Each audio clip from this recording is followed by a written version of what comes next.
Bisa Putri Candrawati dan asisten rumah tangga Ferdi Sambo Susi ini siang nanti jalani pemeriksaan menggunakan alat pendeteksi kebohongan atau lie detector di Puslap 4 Babakan Madang Sentul, Bogor, Jawa Barat.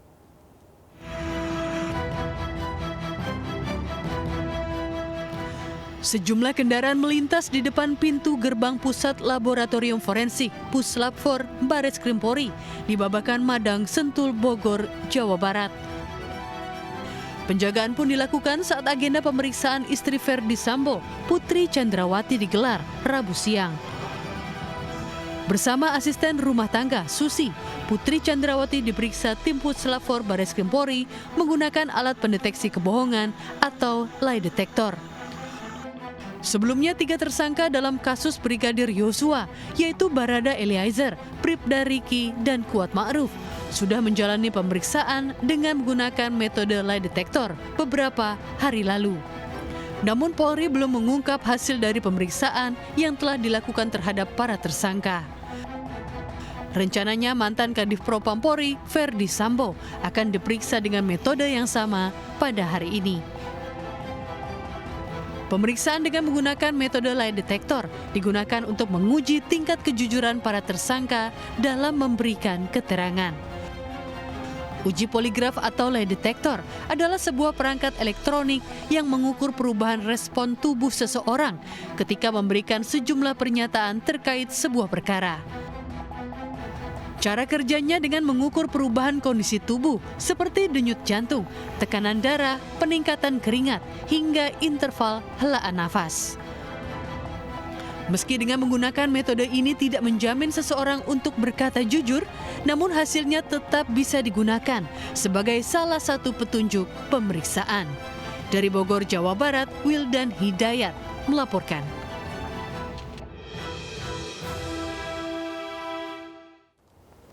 Ya, selanjutnya Misa, untuk membahas pemeriksaan menggunakan alat pendeteksi kebohongan atau lie detector sudah bergabung bersama kami melalui sambungan Zoom Bapak Firman Fadilah, pengamat kepolisian. Selamat pagi Pak. Selamat pagi Pak Firman. Gimana kabarnya pagi hari ini? Pagi, Salam sehat Pak. Engkel, Mas Togi. Ya Pak Firman, mungkin bisa dijelaskan kepada kami bagaimana sebenarnya lie detector ini. Kalau misalnya saya lihat ini ya, kalau di TV series atau di film nih biasanya grafik bentuknya atau mungkin dengan alat yang strum gitu. Nah kalau lie detector yang Pak Firman bisa jelaskan ke kami ini seperti apa sebenarnya? Sebenarnya seperti yang sudah dijelaskan oleh Wildan tadi di awal, Wildan Hidayat ya, tadi sudah menjelaskan bahwa alat lie detector itu mendeteksi apakah jawaban seseorang itu benar atau berbohong. Berdasarkan perubahan apa tadi ya, denyut nadi, napas, dan munculnya keringat, elektrolit di kulitnya gitu. Dari situ alat detektor kemudian akan menampilkan gelombang. Jadi supaya lebih mudah saja, misalnya kita pemeriksaan EKG di rumah sakit. Nah itu kan ada detak jantung di monitor dan menulis di kertas gitu. Seperti itulah supaya bisa dipahami oleh masyarakat. Tetapi kemudian lie detector ini tidak bisa berdiri sendiri. Ada 2 komponen utama dalam pelaksanaan pemeriksaan menggunakan lie detector. 1 alatnya itu sendiri, 2 pemeriksanya. Jadi 2 komponen ini memeriksa konteks yang berbeda.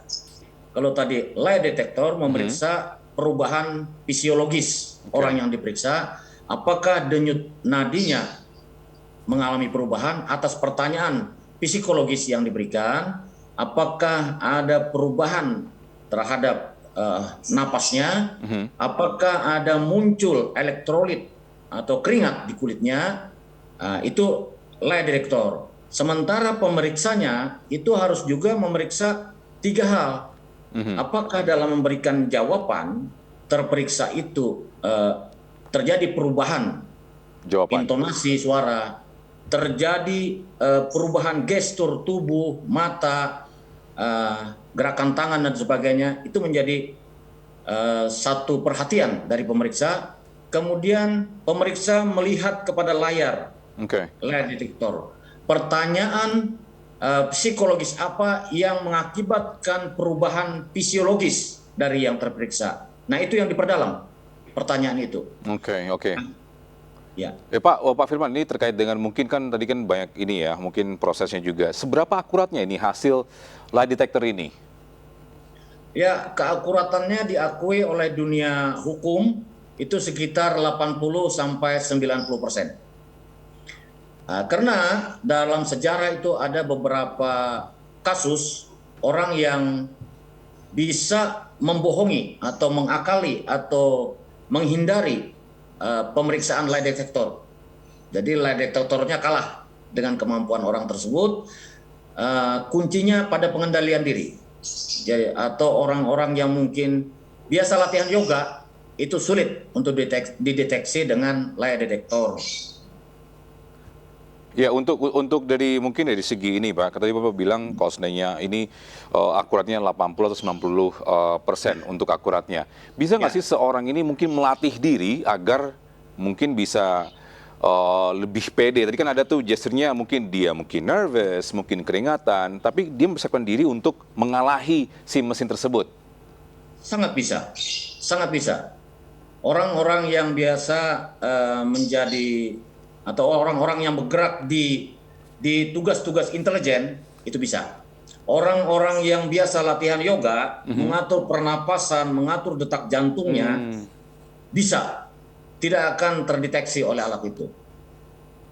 Orang-orang yang mampu meningkatkan kepercayaan dirinya bahwa apa yang dia ucapkan adalah betul, itu tidak akan terdeteksi.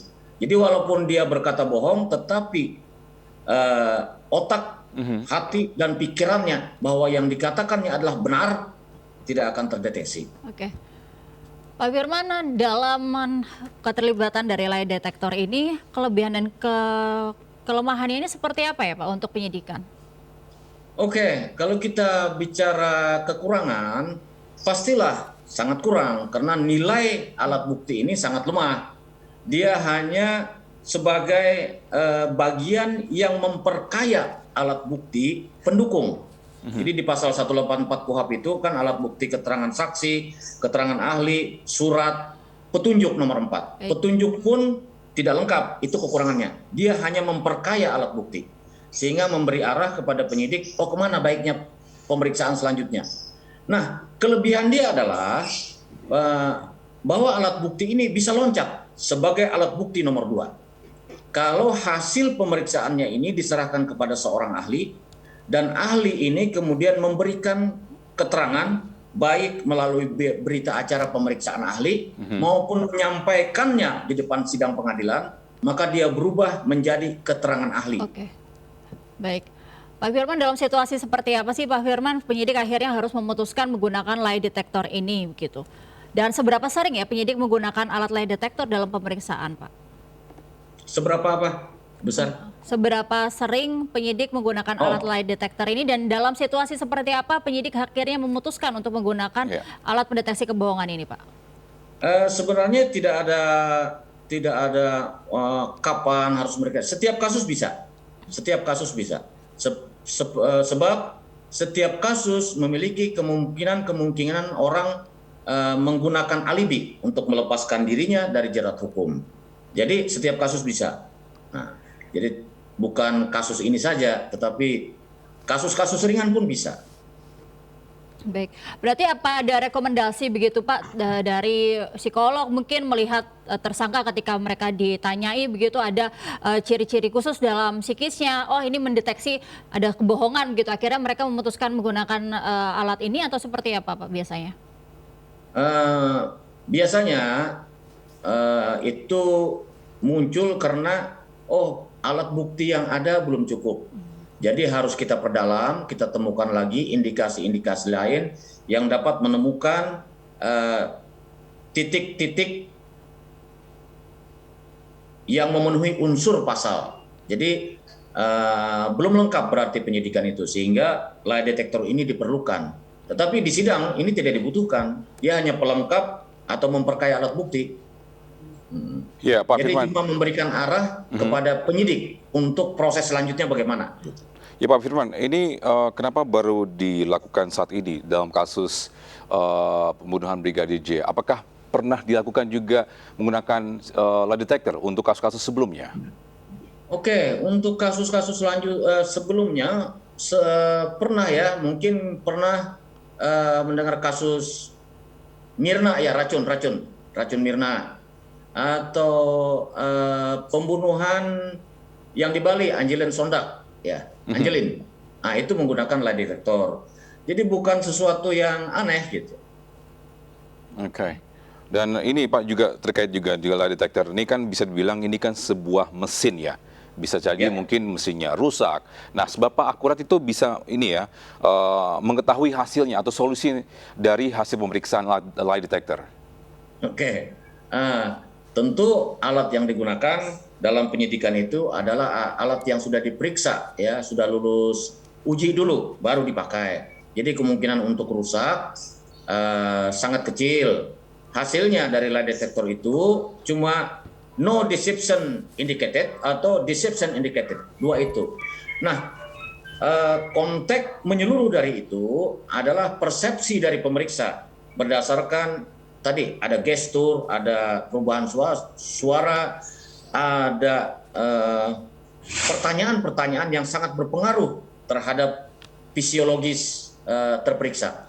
Jadi ada konteks subjektivitas dari pemeriksa. Karena alat lie detector hanya menghasilkan dua, no deception indicated atau deception indicated. Selebihnya ya pertimbangan penyidik, persepsi dari pemeriksa. Ya Pak Firman, ini mungkin terakhir juga untuk harapan dari ini ya nantinya pemeriksaan Bu Putri Candrawati dan juga rumah tangganya juga, apa yang jadi harapan dari hasil lie detector ini juga? Ya, hasil lie detector ini membuka celah baru untuk proses penyidikan selanjutnya. Ya tadi memperkaya alat bukti yang ada gitu. Itu yang dituju. Tetapi untuk ini menjadi alat bukti di sidang tidak, kecuali dia dirubah menjadi keterangan ahli gitu. Oke. Baik, Pak Firman Fadila, pengamat kepolisian, terima kasih telah berbincang bersama kami. Salam sehat selalu, Pak.